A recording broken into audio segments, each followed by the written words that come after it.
1969 से 1980 का दौर कोलंबिया के लोगों के लिए एक भयानक सपने जैसा था।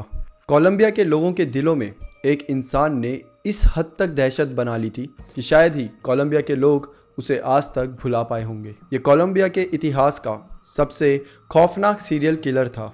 इसके टारगेट्स पर ज़्यादातर यंग लड़कियां और वुमेन हुआ करती थी। इसने 11 साल के टाइम स्पैन में कम से कम 300 लोगों की हत्या करी थी।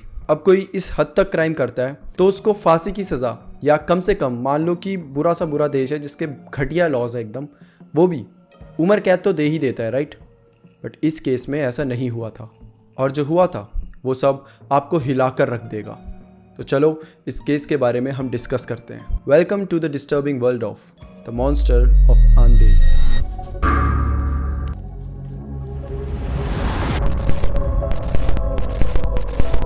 साल 1948 में कोलंबिया के एक छोटे से शहर वेनादिलो तोल्मिया में बेनिल्डा लोपेज के घर में जन्म होता है एक बच्चे का, जिसका नाम रखा जाता है पेड्रो लोपेज।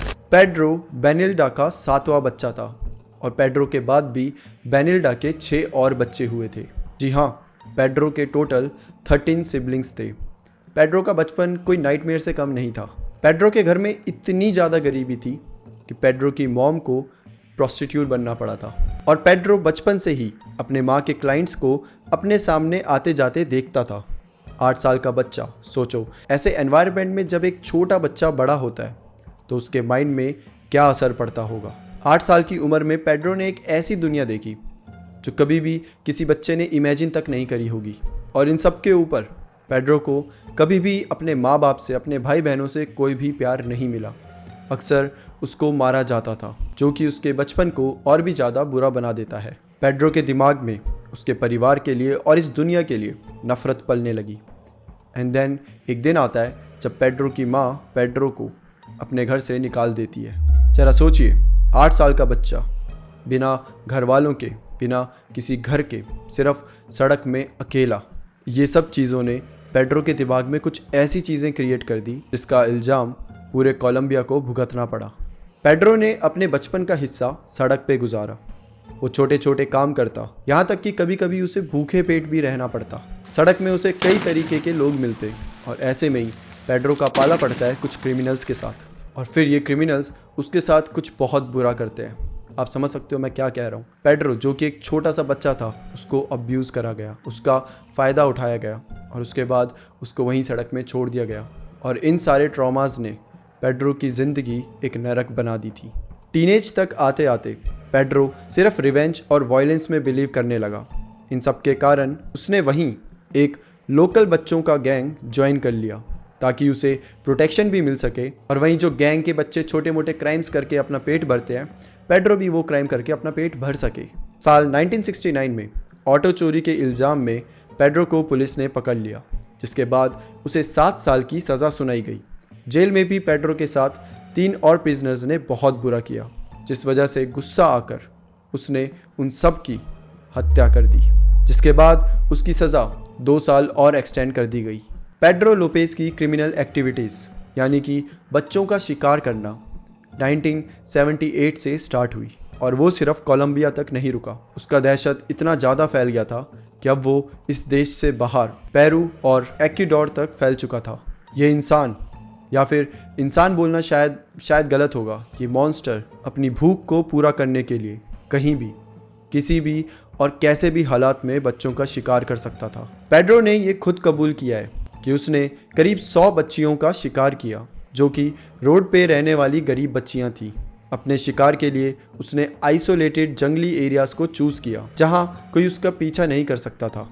एक दिन पेड्रो एक 9 साल की बच्ची को किडनैप करने की कोशिश कर रहा था, मगर वहाँ एक ट्राइब के लोगों ने पेड्रो को पकड़ लिया और पेड्रो को वहीं रेत में गाड़ दिया था। सिर्फ उसका सर बचा था और वो पूरी बॉडी उसकी रेत के अंदर। बट वहीं एक अमेरिकन मिशनरी ने उस ट्राइब को कन्विंस कर लिया कि पेड्रो को छोड़ दे और पुलिस के हवाले कर दे। जब पुलिस के पास पेड्रो को ले जाया जाता है तो वो उसे अरेस्ट नहीं करती, बल्कि देश से निकाल देती है। इतना सब हो जाने के बाद भी पेड्रो का ये डरावना सफ़र अभी रुकने का नाम नहीं ले रहा था। वो जहाँ जाता वहीं के अथॉरिटीज़ के पास अचानक से लड़कियों की हद से ज़्यादा मिसिंग कंप्लेंट्स आने लगती।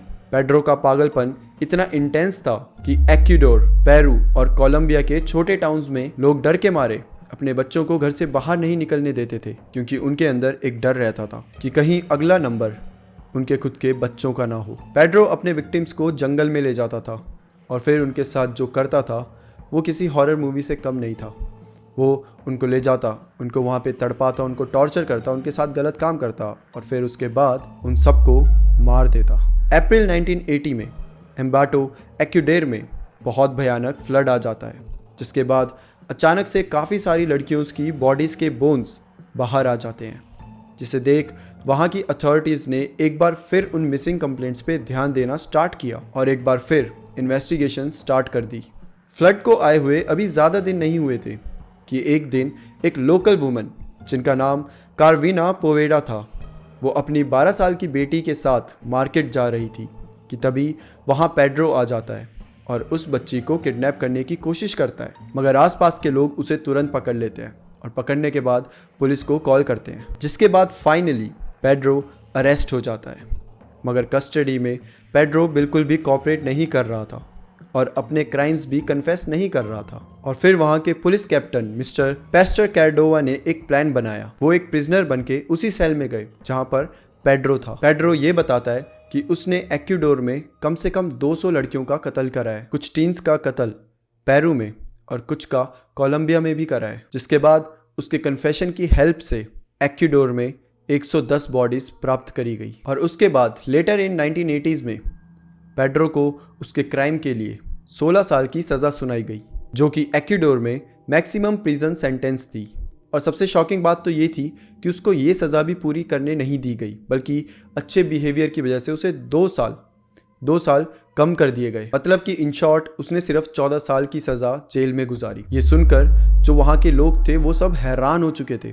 उनका मानना था कि 300 कत्ल करने के बाद भी उसने सिर्फ 14 साल की सज़ा मिली है। और ऐसा कैसे हो सकता है? मतलब कि कम से कम देनी भी है तो उसे उम्र कैद की सज़ा देनी चाहिए, और उम्र कैद की तो वो सज़ा है जो कम से कम है। अगर जनरली पूछा जाए तो उसको सीधा मौत की सज़ा सुनानी चाहिए। और अब यहाँ से स्टोरी और भी ज़्यादा पेचीदा होने लगती है, क्योंकि 1994 में जब पेड्रो जेल से छूटता है तो अचानक से वो मिसिंग हो जाता है। मतलब कि उसको कोई भी ट्रैक नहीं कर पा रहा था, मतलब कि उसको पुलिस डिपार्टमेंट ट्रैक नहीं कर पा रही थी। रिपोर्टर्स और लॉ इन्फोर्समेंट कहते हैं कि 1998 तक कुछ रिपोर्ट्स मिली थी उसके फिर से क्राइम में इन्वॉल्व होने की, लेकिन फिर उसके बाद वो बिल्कुल गायब हो गया और आज तक पेड्रो को कोई भी ढूंढ नहीं पाया है।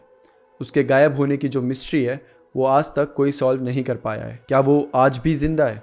क्या वो आज भी कहीं किसी और के नाम के साथ जी रहा है? क्या वो आज भी किसी शिकार की तलाश में है? कोई नहीं जानता। ये सोचकर लोग आज भी डरते हैं कि इतना बड़ा क्रिमिनल आज भी कहीं ना कहीं फ्रीली घूम रहा है। पेड्रो की ये स्टोरी आज भी एक मिस्ट्री है। आखिर पेड्रो गायब कैसे हो गया, ये अथॉरिटीज़ को भी नहीं पता चला। 300 से ज़्यादा बच्चों की बेरहमी से खून कर देने वाला इंसान एक दिन अचानक से सबकी आंखों के सामने से गायब हो जाता है और किसी को भी भनक तक नहीं लगती। इस पर विश्वास करना मुश्किल है। हमने हमारे केसेस में अक्सर एक चीज़ देखी है, ये जो भी बड़े होकर सीरियल किलर बनते हैं इनका बचपन कभी भी अच्छा नहीं गुजरा होता। इनके बचपन के ट्रॉमास इन्हें मेंटली इस कदर डिस्टर्ब करके रख देते हैं कि ये फिर सीरियल किलर बन जाते हैं। ऐसे ट्रॉमा विक्टिम के लिए खतरनाक तो होते ही हैं, बट आगे चलकर पूरे देश के लिए खतरनाक बनते हैं। Well guys, that's it for today. I hope कि आपको ये वीडियो पसंद आई हो, और अगर पसंद आई है तो चैनल को ज़रूर सब्सक्राइब करना, क्योंकि आगे चलकर ऐसी कई सारी स्टोरीज इस चैनल पर आने वाली है। Bye bye and take care.